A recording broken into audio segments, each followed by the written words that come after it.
Alasan dibalik Satria ex-marinir TNI jadi tentara Rusia, terlilit utang hingga terjebak judol.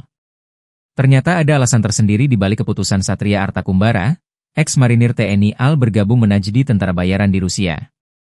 Komandan Korps Marinir Mayor Jenderal TNI, Marinir, Endi Supardi mengungkap, ex-marinir Satria Artakumbara menjadi tentara bayaran Rusia karena terjebak judi online dan terlilit utang.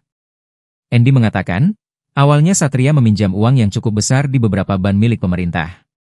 Angkanya kurang lebih di 750 juta rupiah, mungkin untuk menutup itu dia judi online, ternyata judi online ini kan tidak membantu, bahkan akan lebih terjerumus ke dalamnya, sehingga tidak bisa mengatasi itu dia desersi, kata Endi saat ditemui di Markas Komando Marinir Cilandak, Jakarta Selatan, Kamis, 24 Juli 2025, dilansir dari kompas.com.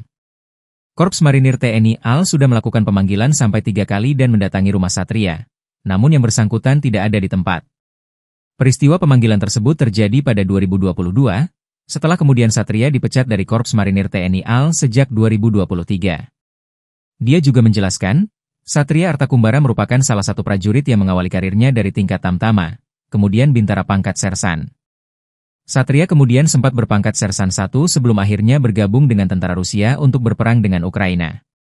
Atas peristiwa itu, Endi mengingatkan semua pihak terhadap kejahatan penipuan judi online.